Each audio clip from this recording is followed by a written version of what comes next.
बाबूजी, बाबूजी प्रणाम। पहचाना आपने मुझे? अरे मैं कमल का दोस्त मनीष। याद है मनीष। और आप कमल की वाइफ है ना? देखा मैंने, पहचान लेना आपको देखती। पिछले 2 सालों से मैं उसको लगातार कॉल कर रहा हूँ, लेकिन वो है कि मेरा फोन उठाता ही नहीं है। जब देखो बिजी बिजी बिजी, पता नहीं कितना काम कर रहा है। अब कमल ने तो मुझे अपनी शादी में बुलाया नहीं, लेकिन मेरा तो पूरा फर्ज बनता है कि मैं कमल को अपनी शादी में बुलाऊं। बाबूजी ये लीजिए मेरी शादी का कार्ड, आपको ना जरूर आना है। और भाभी जी आपको भी आना है, और आपकी ड्यूटी बनती है कि आप कमल को भी साथ लेके आए। वैसे है कहाँ लाड साहब?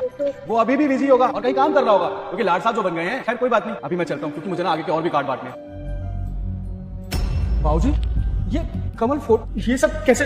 बाबूजी आपने भी मुझे नहीं बताया। कैसे बताता बेटा, जब जवान बेटे की अर्थी बाप कंधे पर उठाता है ना, उसे कुछ सुझाई नहीं देता।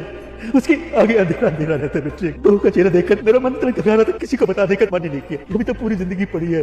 2 साल हो गए हमें छोड़कर चले गए। ऐसा कोई दिन नहीं था कि जब वो आपको याद ना करे। कहते थे कि हमारा मनीष हमसे मिलने जरूर आए। सुबह खेत में जा रहे थे तो रोड एक्सीडेंट हो गया और पता चला कि बोल नहीं पा रहे। हम हॉस्पिटल लेकर गए थे, डॉक्टर साहब ने इलाज भी किया। दिमाग में चोट लगी इतनी गहरी कि डॉक्टर ने कहा हम बचा नहीं सकते। उनके जाने के बाद तो सारा दुखों का पहाड़ आ गया हमारे। शादी में ना बुलाने का कारण ऐसा कोई बात मन में मत रखिए। हमारे बाबूजी और उनके बाबूजी आपस में दोस्त थे, तो उनकी इच्छा थी कि आपस में शादी हो जाएगी तो ज्यादा अच्छा रहेगा। तो घर घर में शादी कर लीजिए। मेरी माँ की भी तबीयत खराब रहती है, इसलिए ज्यादा लोगों को नहीं बुला पाए। उन्होंने ये जरूर कहा था कि मनीष एक दिन मुझे ढूंढता हुआ आएगा। मैं उसे शादी में नहीं बुला पाया। इस बात का दुख था उनके मन में। छोटी सी दुकान है हमारी, कुछ बाबूजी घर चलाते हैं। आपको पता हमारा एक बेटा है 4 साल का, पूछता है कि पापा कब आएंगे। मुझे कैसे कहूँगी उसके पापा कभी नहीं आएंगे। कोई बात नहीं भाभी जी, कमल मेरा सबसे अच्छा दोस्त।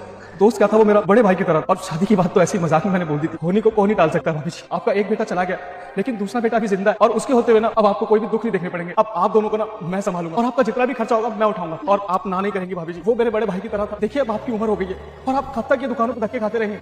एक काम करिए भाभी जी, आप ये पैसे रख लीजिए। मेरे बच्चे, तूने कह दिया हमारे लिए बहुत है। आपने हम पर पहले ही इतना उपकार कर दिया, हम आपसे ये नहीं ले सकते। ये पैसे आप रख लीजिए, छोटू की पढ़ाई में काम आएंगे। बाबूजी कोई भी दिक्कत हो ना तो आप मेरे को बेझिझक कॉल करिए। अब मैं चलता हूँ। मैं हनुमान जी बोल रहा हूँ। बेटा कोई भी मुझे इग्नोर मत करना।